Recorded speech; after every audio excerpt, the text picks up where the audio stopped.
We've just spent an insane 2-day layover in Hong Kong, and I know what you're thinking. You've just clicked on this video hoping to get some expert opinion on it, and these guys have only spent 2 days there. What I will say is that we have spent hours watching those other YouTube videos that you'll probably click on after this, and reading blogs and getting information from our friends to construct the perfect 2-day layover. So there's a lot of effort that's actually gone into this.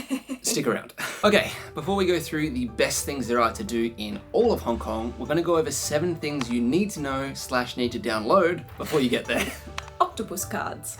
Public transport in Hong Kong is up there with the best in the world. Whoa. I'm talking trams, I'm talking ferries, I'm talking MRTs, there's buses, there's funiculars, I'm probably missing Doubling one. up on some double-decker trams. There is everything there, and it all functions through what they call an octopus card. Octopus for Tourists. It is free to download the Octopus for Tourists app. Apparently you can get it on Android. We weren't able to, but the good news is if you have an iPhone, you can download up to 30 cards on the one phone and have them all active from there. I think you can get physical cards as well from a 7-Eleven. We never worked that out because honestly it is so easy to get them on your iPhone. Just go into your wallet, hit plus, hit transit cards and scroll down for Hong Kong. That is it. You honestly don't even need the app, I don't think. iPhone girly. It's better than Android. Silly Android boy. You can get them in person. So 7-Eleven sell the octopus cards. You have to buy them preloaded. You have like a fee to pay for the card itself as well. So it does work out a little bit more expensive. And then you have a physical card taking up space in your wallet too. So Taking up so much space. hey, it's annoying. You don't deal with any cards. You don't know what it's like. On the app, you do have to do a 50 Hong Kong dollar deposit, but that does get refunded at the end when you close your account. Language spoken in Hong Kong. The official language in Hong Kong is Cantonese. So learning a few phrases in Cantonese will... Yeah, Cantonese. So learning a few phrases in Cantonese will get you a very long way. We pretty much only learnt thank you, hello, please. And that was really all we needed to get by. I think it's just one of those things you will get by with just a translator on your phone and English because everyone there seemed to speak English really well. But it's nice to be able to communicate in the local language. And I don't know, having those moments, I always really enjoy it. Those moments where you're trying to work out how to pronounce it and you finally get it right, someone clocks what you're saying, just, it's the best. Dodgy. Is that how you say thank you? Dodgy. Okay. Dodgy. God, I've said it 5 times. Not once has someone responded the way I think they would of me saying thank you, so I knew I was saying it wrong. Dodgy. Nice and quick. In and out. Dodgy. Currency. Hong Kong uses the Hong Kong dollar, which at the time of recording this translates to... Don't say it, because by the time I edit it, it's going to change. Yeah. So it's this amount. $7.80 at the time of filming. I bet you it'll be different. It probably will be. Yeah. I'm pretty sure on the iPhone you can do it somehow too. I've never figured that out. Yeah, I Everyone's think it's just do this. It's like an app already on the phone. Oh, fancy. But we're fast and loose. And we're old. We can't figure out technology. It is still quite a cash city. When you go to those smaller, off the beaten path, local restaurants and things like that, they almost exclusively deal in cash, so it's good to have some cash on you. ATMs are everywhere. We didn't get charged any crazy fees to use the ATMs. Yeah. The other thing is you can also use the Octopus card a lot of places. So you can load that up and pay for things at 7-Eleven, some shopping malls, vending all machines. sorts of stuff. Yeah. Yeah, So double tip. We love it. SIM cards. Staying connected is super important. We've always said you need to get a SIM no matter where you are. With Hong Kong, typically you're doing a 2 to 5 day layover, so it's not a crazy amount of time, and it's a perfect opportunity to use an eSIM. There are lots of different providers for an eSIM. We're gonna put down a couple in the description, maybe some discount codes if you wanna use them, but effectively, if your phone allows it, you download a digital SIM card to your phone, don't have to worry about going to the crazy prices at the airport or trying to find a local one. Yeah. Or waiting in that long line, having to carry around that stupid little silver thing that you always lose, or where do you put your old SIM card when I've got the new one? Because I don't want to lose that one, but I've got this one now. Gone are those days. You just download an app and it's done. Super simple, and for over a 3 to 5 day period, it's so much cheaper and easier. And yes, there's also Wi-Fi everywhere. Yeah, I was wondering how you messaged me. Yeah, I looked down and there was 3 free Wi-Fis to choose from. Wow. Yeah. Best time to visit. We were there in November and it was a total dream. We had blue skies. The air was brisk but not cold, not hot. We were in jeans and t-shirts. It was just perfect. Yeah, it's one of those weathers where you can wear whatever you want. Not always like that in Hong Kong. Apparently they average 5 to 6 typhoons a year. Whoa. Oh, did we get lucky? Yeah, we got there in November. Oh, we just happened to time it with peak time. We were peak. Go us. Yeah. So the peak time is October to December, which is just after the typhoon season, when everything starts to cool down and clear up and feel amazing. Visas and entry requirements. This isn't the first time we've mentioned this service, and it won't be the last because we are full-on obsessed with it, but Sherpa Travel has to become your one-stop shop for figuring out your entry requirements and visa requirements while you're traveling. You literally just punch in your passport, where you're traveling to and from, any connections you have, and it spits out an entire list of all of your requirements. Yep. It makes it so much easier rather than searching everywhere, like, what do I need? Is that up to date? It's just one place and it's all right there. And in there, it also links to the things you need. So if it's like a visa, it'll link to the correct visa website. And an underrated feature is it tells you if you don't need something. So you don't have to be like, oh, it didn't mention onward travel. It always tells you whether you need or don't need something. So, yeah. We love you. Not a sponsorship, but Sherpa, if you're out there, we'd love it. We genuinely love your service. We'll take one. Yeah. Tag. How many days do you need in Hong Kong? Hong Kong has so many things to do for the size that it is. Typically, people are going there for a layover because Cathay Pacific uses it as its main hub. So between a lot of places, Asia's in the middle. We would recommend a minimum of 2 days though. I think so. We fit a lot into 2 days. It was quite full jam-packed days, but also there was like moments of peace in there. Like it wasn't go, go, go the entire time. That being said, if you want to go to Disneyland, add at least a full day for that. And if you want a day trip to Macau, add at least a full day for that. Yeah. So I think my perfect amount of time would be 4 days in Hong Kong. To do it all. Yeah. Also, it's very much worth it. If you've decided to do the layover and you've come into this video to be like, what can I do there? You have made the right decision. Don't second guess yourself. It is probably one of my favorite places for a layover. I thought you were going to say something negative there. No, Hong Kong or Singapore. Because they're like smaller places that are packed with things to do. I think Hong Kong wins. Yeah. Wow. You heard it here first. Where to stay in Hong Kong? Hong Kong is split into a few different land masses. The two main ones are the Kowloon Peninsula and the Hong Kong Island. We ended up staying on the Kowloon side, right near the actual peninsula. So we were walking distance to the water and the wharf and the ferries and pretty much everything in Hong Kong. And we had a fair bit of space. It was amazing. We stayed at the Moderna Hotel, it's called. We'll link it somewhere. We have also come across an app booking system, something recently called Plannin. So I'll leave below a list of all of our recommended Hong Kong accommodations. It basically is cheaper than any other booking platform we've found. Yeah, because so it's our new favorite. What I love about it, just like, again, not sponsored, Plannin, let us know, is it puts all like booking.com and Agoda and all of those in its own system, but then just shows you one price. It doesn't show, click out to Booking to get this, click out to Agoda to get this. It's just like, this is the price, and it just gives you the cheapest of three. So it's just one booking system rather than those messy ones that you normally get. We used to like have 5 tabs open and check everything. Like, we don't have to do that anymore. So. Yeah, it's equivalent of the eSIM. We're just getting better and better at travel. If you take nothing else from this video, sign up to that app. It'll be linked below with everything else that we talk about. I feel like we're spruiking so much these days. I know, you're welcome, guys. Yeah. Not even getting paid for this.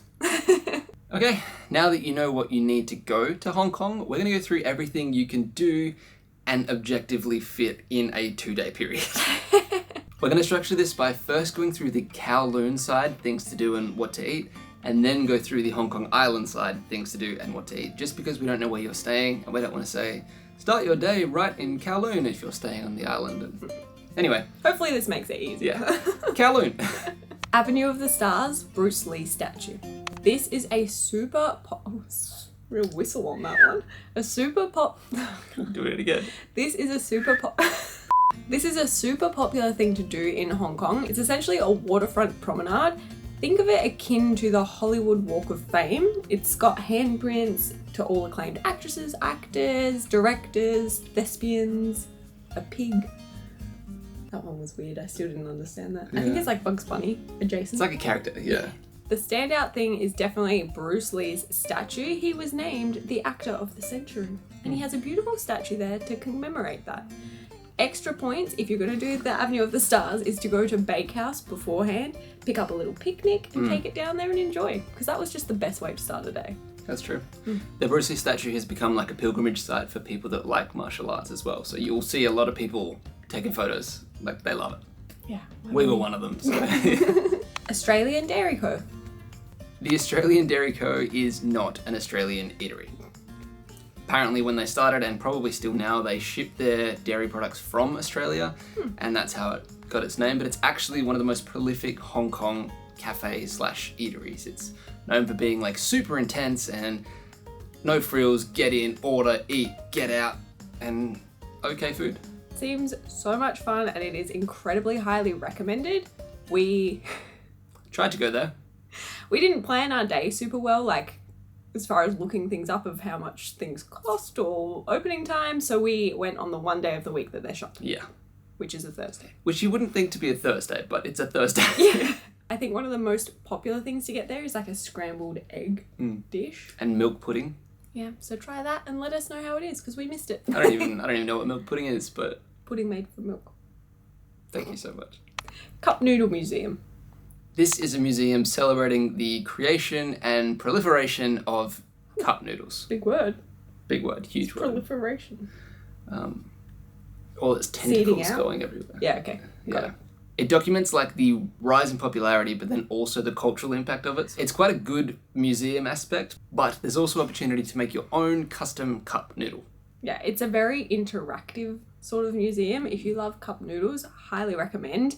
Again, like I said, of not planning our days super well, we just didn't look up how much it would be and just blindly thought that it wouldn't be super expensive. Yeah. It ended up, it was going to cost when we went there 60 Hong Kong dollars, which we decided was a bit too much for us. Yeah. Upon further research, that 60 Hong Kong dollars didn't even include the making your own cup noodle. You had to pay 120 to go to the factory to make your own. That would be fun though. Yeah. You Fun, get to choose your own expensive. flavours and stuff, I think. Yeah. Yeah.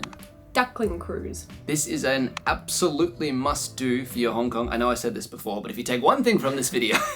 I think this is one of my favourite things we did the entire time we were in Hong Kong. Yeah, it was so much fun. Like, it looks really cool before you go on it, but when you're on it, it is really cool, and it's nice when things hold up to your expectations like the Duckling cruise did. Yeah. Effectively, it's a traditional boat, one of the only traditional ones left, because they've remade a couple, but they're not actually the old ones. And you cruise around the harbour at night time. We opted for the sunset timing of the cruise, and I would highly recommend that because you get to hop on just as the sun's dipping down, and then you get to see the sunset from the water, which is amazing in and of itself, but also watching all of the skyline turn on and all of the crazy lights. I don't know, it was just so much fun. There's a moment when there's like a red scar kind of behind the high rises of the city, and then the lights start twinkling on. It's just really cool. Yeah. And you get a free drink.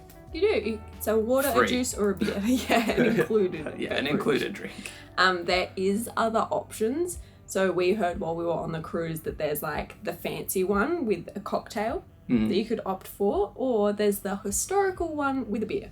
And that's what we went for, historical with a beer. We booked day of with Get Your Guide. I think we were quite lucky that there were still spots available. Again, we'll leave everything linked below, but it was super simple to do with Get Your Guide. I think it was only like $30 as well. Like, it wasn't crazy expensive. It wasn't crazy expensive. Yeah. No. Book here. Or here. Oh, yeah. I forget. Again, not sponsored, but Get Your Guide. Again, not sponsored. Doing a lot of free work here. Symphony of Lights. Every night at 8 p.m, the Hong Kong skyline puts on a show.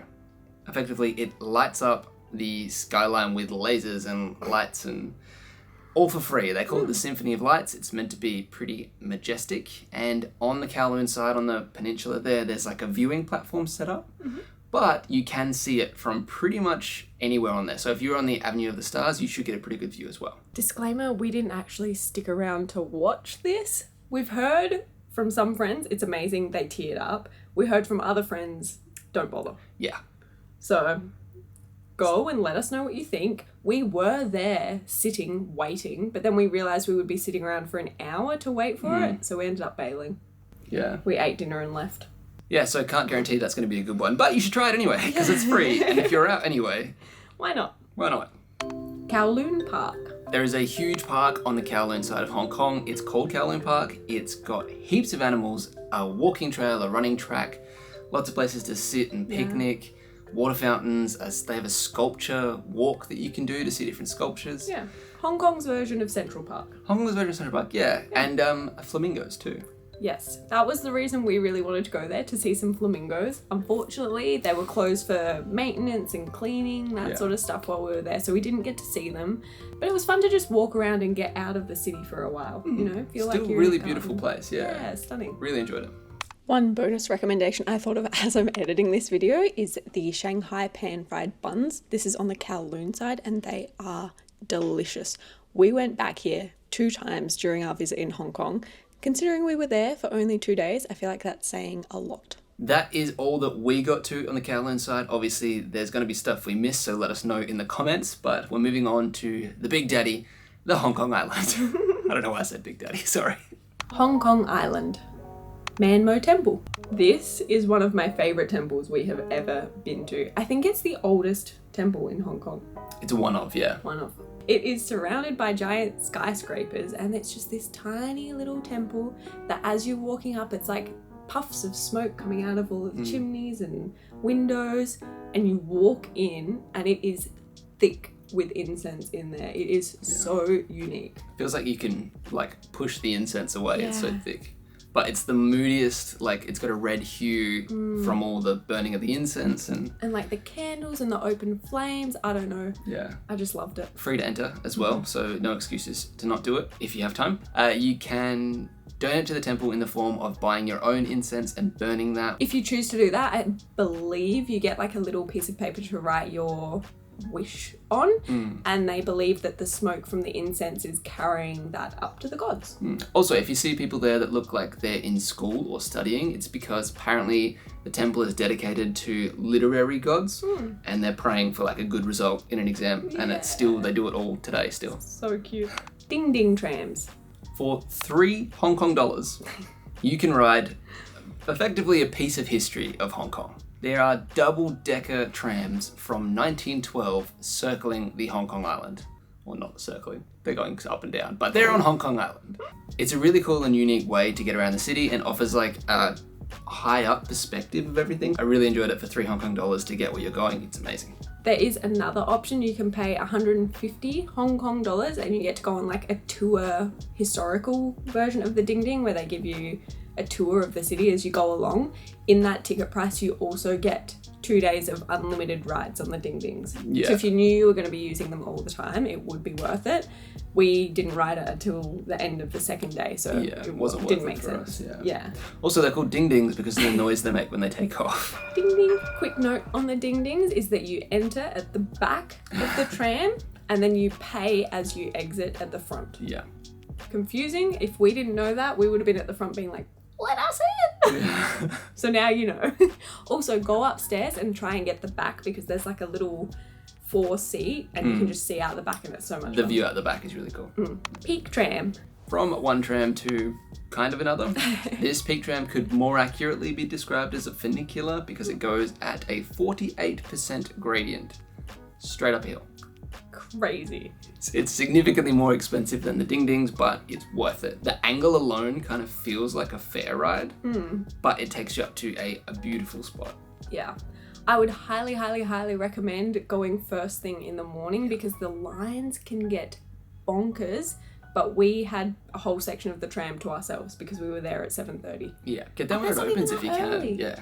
Oh my god. As it opens, because an hour later, as we were coming down, maybe an hour and a half later, the line was already crazy, and we've heard stories of people waiting 2 hours to ride a tram. The other tip is that if you have the Octopus card downloaded and ready to go, you do not need to line up in the ticket line. You can go straight through because you just tap on, tap off like you do at the MRT station. So you do save that section as well. If you are lucky and there's enough seats on board, try and get the right-hand side. Yes. Yeah. You need, do whatever you can to sit on the right-hand side. You get the view of the city as you're going up. Yeah. Left-hand side, you don't see as much. So left-hand side on the way down, right-hand side on the way up. Yeah. Yeah. Victoria Peak. Victoria Peak is the name given to the top of the mountain that the tram is climbing. It was an area that was settled by people wanting to get away from the heat to a kind of cooler area, and now it's this garden, beautiful walking, hiking trails, heaps of shops and restaurants up there, and the best views of Hong Kong you'll get. It is stunning. Like, the views are insane. Yeah, it's one of those places that you, again, probably should go earlier on in the day before it gets too hot, or at night when the sun sets. However, sunset is incredibly busy. We didn't go because it was going to be too busy, but we saw friends of ours do the same thing and it was just packed. Yeah, we had like an entire viewpoint to ourselves for like 20 minutes, I think, before a single person came. The other option to get to Victoria Peak is you can drive up there. I think there would be buses and stuff, but you can also hike up. I think it would take 2-ish, I'm not too sure. 2 to 5 hours. I think you'd need to be pretty fit. The people that we saw up at the top that we talked to when they'd done it, they looked quite sweaty. Oh, they were like athletes. Puffed. Yeah, they looked fit. So I think we would do that if we had an extra day in Hong Kong. Like, it would have been fun. It also would have made it cheaper because you're probably only paying for the tram down, so one way instead of two. Yeah, or reverse it. Yeah. Like tram up, walk down. That's true, nice and easy. Yeah. There is heaps up there to do. There's like a gallery full of shops, Burger King, cafes, restaurants. Just be aware that everything up there also costs quite a lot. Yeah. We Paying had for the convenience. We had 2 coffees and it came to 104 Hong Kong dollars. Yeah.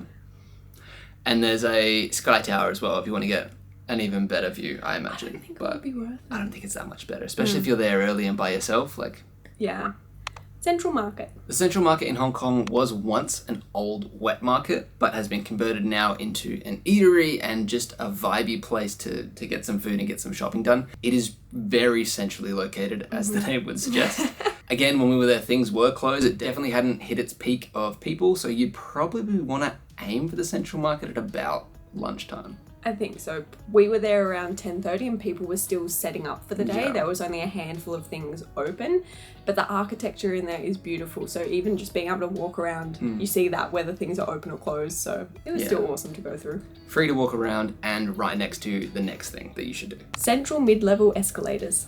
These escalators were built to ease congestion, and when they were constructed, people were really mad about it because they cost so much to build. Yeah, the locals were like, why are we paying so much money in these taxes? Yeah. Apparently. But now it's like iconic and loved. The escalators cut through all the wiggly windy roads that would go up the side of a mountain. It just cuts straight through and you can go on foot. So not stuck in traffic. Yeah. Walking as well, being outside, like... It also makes it so much more accessible because the hills in Hong Kong are pretty steep to walk up. Like, you get quite sweaty, whereas just being on an escalator, that does the work for you. Absolutely. It is also record breaking, so it is the world's longest escalator system. Yeah. System being the operative word. It's not just one escalator that goes on and on and on. It's like 18, I think, different sections of escalators. We only rode 3 and we thought we were done. Turns out we missed a bunch. Yeah. But you get the idea after 3. Yeah. It now services 85,000 people per day going up and down those escalators. And it changes direction. Yeah, so in the morning before 10 a.m, it's bringing people down to go to their jobs, and then at 10 a.m, it starts bringing people up. Makes so much sense. Pretty nifty. Like, at the end of the day, it is an escalator, but it's a record breaker and it gets you where you need to go. So yeah, we put it on the list. Even if you ride it 3 stops to get to the next place, yeah, then you can say you've done it. It's good they're all linking together. Yeah. Victoria Prison. While you're in the escalators, we recommend hopping off after the 3rd one. That'll take you directly to another site, the historical Hong Kong Victoria Prison. Mm-hmm. We don't know heaps of information, and honestly, when we Googled it, there wasn't anything super fascinating other than the fact it was an operating police office and a prison. Yeah.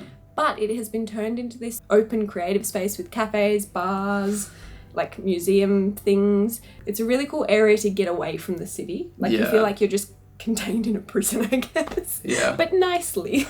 Again, free to go in and look around. I think their museum part may have a little bit of a cost to it, but the grounds and everything, which is fun enough, completely free. The Botanical and Zoological Park. I would never expect to say that a zoological park is free, but the Hong Kong Zoological and Botanical Park is completely free to enter.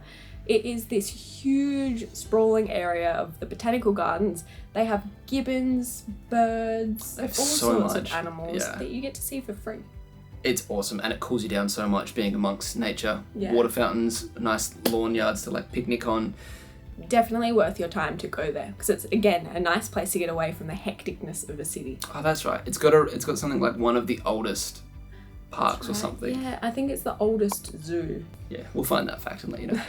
All right, I know this video was quite short, sharp, and shiny, but we hope you gathered something from it, and maybe one of these wasn't on your list and now it is, or maybe one was and we've taken it off for you. One more time, every single thing will be linked below in the description and probably in the comments. If we missed anything, please let us know. Yeah. So other people that are planning their Hong Kong trip can go to the comments and be like, oh, we should add this as well. Yeah. Yeah. Thanks for watching. Like and subscribe.